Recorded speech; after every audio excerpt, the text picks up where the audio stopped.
우리 기독교의 초대교회 이야기를 담고 있는 사도행전을 보면은 예수님의 제자들이 처음에는 예루살렘에 이렇게 집중돼서 모여 있었죠.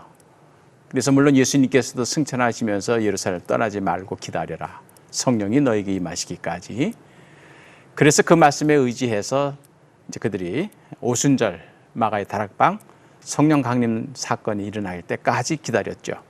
그리고 성령 받은 다음에 드디어 이제 교회가 본격적으로 시작이 됐습니다. 그래서 증인 사역을 시작하게 되었는데 그래도 한동안 예루살렘을 떠나지 않았죠. 그래서 예루살렘 교회를 중심으로 해서 기독교의 초대교회가 수립이 됐는데 스데반의 순교의 사건이 결정적으로 이제는 예루살렘 밖으로 그리스도인들이 흩어지는 그런 계기가 되었습니다. 초대교회 역사를 보면 이렇게 교회의 순환이 박해 사건이 일어날 때마다 오히려 교회가 더 부흥하게 되는데 그 부흥하게 되는 계기는 그 순환의 현장을 떠난 피신한 그런 성도들이 전 세계로 흩어지면서 이제 그들이 이제 사마리아로 혹은 안디옥으로 흩어져서 거기서부터 이제 교회가 전 세계로 흩어져서 부흥되는 그런 역사를 살펴볼 수가 있습니다. 한국 교회도 똑같습니다.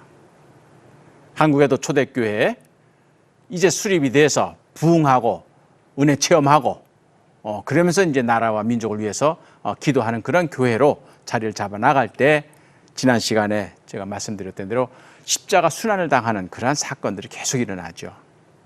그러다 보니까 이제 일제의 침략과 지배 이러한 정치적인 탄압을 받아가면서 많은 희생자들이 나올 뿐만 아니라 이제는 전 세계로 나라 밖으로 흩어지는 그런 그리스도인들의 모습을 발견하게 됩니다. 우리가 이것을 디아스포라라고 표현하죠. 그렇게 해서 이미 1898년 이 무렵부터 이제는 압록강 건너 그 두만강 건너 바로 중국 지역에서 이제 집안의 이양자 교회를 비롯해서 많은 이민들의 교회가 수립이 됩니다.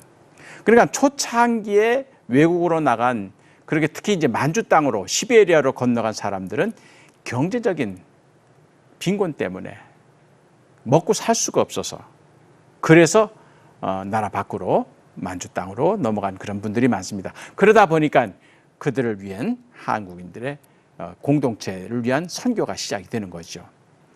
특히 1902년에 이루어진 하와이 이민 1901년에 신축년 흉년이라 해가지고 굉장히 흉년이 한반도를 전체를 휩쓸어 갔거든요. 그래서 그때 속담으로 신축년 남편 찾기 이런 말이 있었답니다. 그러니까 헛수고란 말이죠. 얼마나 굶어 죽는 사람이 많으면은 그리고 기근 때문에 집을 떠난 사람이 많으면은 자기 가족을 찾기가 하늘의 별 따기보다 더 어렵다 해서 붙여진 그런 속담입니다. 그만큼 극심한 경제난이 한반도에 몰아닥친 거죠. 이때 굶어 죽는 이 한국인들을 바라보면서 이제 선교사들이 특히 이제 존스라고 하는 일본 인천에 있었던 그런 선교사님이 이제 어떻게든지 이 굶어 죽는 이 한국인들을 살릴 수 있는 방안을 여러 가지를 모색하다 하와이 이민을 소개하게 된 것이고 그래서 1902년에 이제 1차 하와이 이민단이 미국 하와이로 출발하게 되는데 이때 거의 인천과 강화도 지역, 서해안 지역의 기독교인들이었던 것이죠. 그래서 이 하와이 이민단에 이제 현순 목사님이라든지 이러한 홍승아 전도자들이 목회자로 참여해서 이제 하와이 사탕수수 이민 그 도착하는 그 섬마다 교회가 설립이 되는 그래서 하와이 이민교회가 시작이 되고 이제 하와이로 갔던 이분들이 나중에는 계약이 만료된 다음에는 샌프란시스코 또 로스앤젤레스 오클라호마 이런 지역으로 옮겨가고 나중에는 이분들이 멕시코 쿠바까지 가게 되죠. 그러다 보니까 한국 이민단들이 가는 곳곳마다 교회가 세워지는 그런 역사가 이루어집니다. 아마 이건 지금도 마찬가지인 것 같아요. 그래서 중국 사람들은 어딜 가든지 음식점을 만드는데 한국 교민들은 어딜 가든지 교회를 세운다는 그런 우스갯소리가 지금도 있는데 어쨌든 그런 디아스포라 선교가 이미 1903년, 2년 이때부터 시작이 된 것이죠. 그리고 1906년, 7년 이 무렵이 되면 이제 일본으로 유학 가는 유학생들이 많이 생겨나게 됩니다. 그러다 보니까 일본 동경에서 한인 YMCA가 설립이 되고 1909년에는 그 유학생 중심으로 한 교회가 설립이 되는데 동경 한인 연합교회가 수립이 되는 것이죠. 그렇게 해서 이제 일제시대가 시작되기 전, 일제강점기가 시작되기 전부터 이미 해외로 진출하는 그런 한인들 공동체마다 이 교회 복음이 같이 나가는, 그리고 1907년 대한예수교 장로회 동로회가 설립이 되면서 그 기념사업의 하나로 제주도 선교를 시작을 하죠. 지금이야 제주도가 우리 국내 영토입니다마는 한말의 제주도는 방언과 풍습이 워낙 다르기 때문에 그 외국 개념으로 생각을 해서 이제 이기풍 목사님을 제주도의 초대 선교사로 파송을 하게 되고 1912년 대한예수교 장로회, 이제 조선예수교 장로 이름을 바꿨습니다마는 총회가 조직이 되니까 그걸 기념해서 이제 중국 산동 선교를 시작을 하게 되죠. 그래서 1913년부터 이제 본격적으로 중국 산동 반도에 한국 선교사가 나가서 사역을 하게 되는. 그러다 보니까 한국 교회는 복음을 받아들인 설립 초기에 이미 복음을 해외로 전하는 그런 선교하는 교회가 되는 것이죠.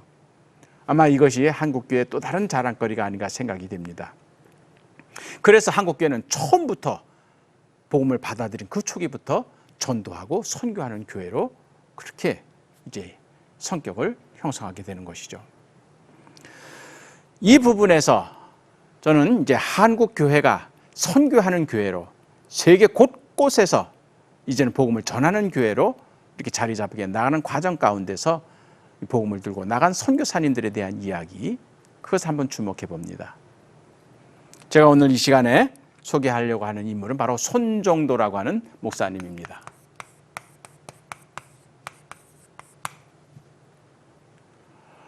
이분은 좀 전에 제가 말씀드렸던 대로 장로교단이 1912년 이제 총회 조직을 기념을 해서 중국 산동반도에 선교사 김영훈, 박태로, 사병순 이 세 분의 선교사를 파송을 합니다.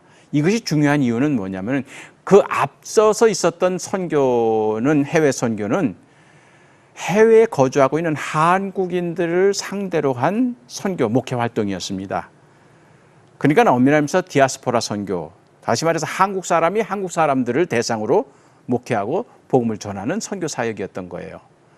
근데 이제 한국 교회가 외국인을 상대로, 외국 사람들을 대상으로 해서 복음을 전하고 선교 활동을 한 그 의미는 이제 산동 선교를 우리가 중요시 여겨야 하는 거예요.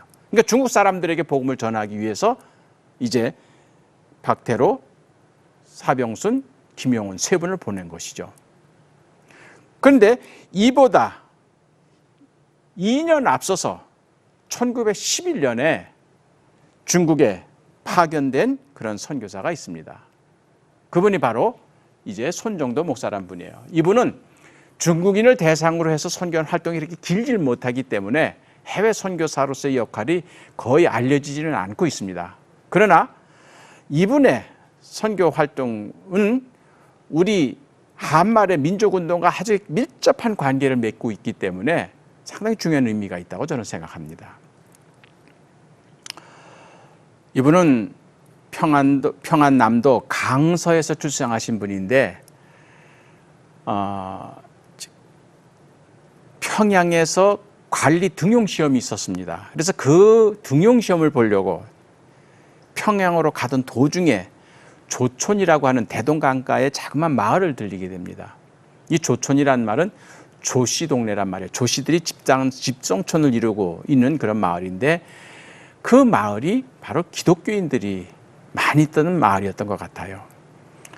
이 손정도 목사님, 나중에 목사가 됩니다. 이분은 아주 전통적인 유교 선비 집안에서 출생한, 그래서 이제 상투를 들고 갓을 쓰고 이제 과거 시험 보러 평양에 가던 도중에 이 조씨 마을에서 하룻밤을 묵게 된 거예요. 근데 그 조씨 마을에서 복음을 전하는 전도자를 만나게 된 겁니다. 아마 그 사람의 사랑집에서 하룻밤을 쉬게 됐나 봐요. 밤새 토론을 하게 된 겁니다. 그러면서 이제 이 기독교 전도자는, 조씨마을의 전도자는 세상이 지금 얼마나 바뀌고 있는지, 그래서 언제까지 상투 틀고 갓 쓰고 그러면서 과거의 봉건적 그런 사회 풍습을 지킬 것인가. 그러면서 이 기독교가 지금 평양에 들어와서 얼마나 이 세상을 바꿔놓고 있는지를 설명했던 것 같습니다.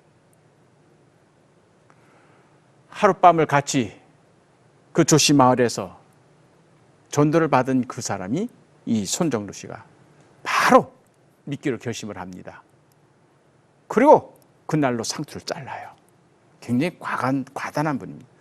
그리고 이분이 과거 시험을 보러 평양으로 들어가지 않고 고향으로 돌아갑니다. 그래서 강서로 자기 고향 마을에 들어가서 집안 대대로 섬겼던 이 사당의 조상들의 위패를 다 끄집어내서 그걸 불살라버립니다. 난리가 난 거죠.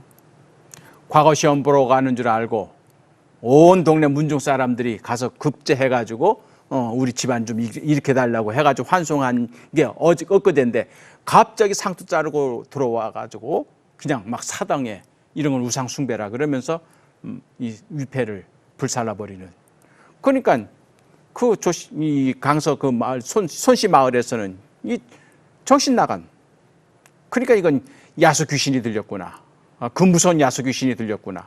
그래서 그 할아버지가 작두에다가 그 손종대 머리를 놓고 그냥 예수 믿으면 죽인다고 그렇게 위협까지 가했답니다. 그런데도 그 믿음을 끝까지 지킨 거예요. 그래서 결국 그 자기 집안에서 쫓겨납니다. 그래서 이분이 집안에서 쫓겨나서 결국은 평양으로 돌아온 거죠.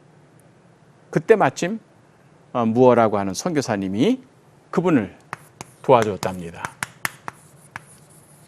아마 그 조씨 마을에 기독교 지도자가 소개했는지도 모르겠어요. 그래서 이 무어라는 선교사님이 손정도를 숭실학당에 입학을 시킵니다.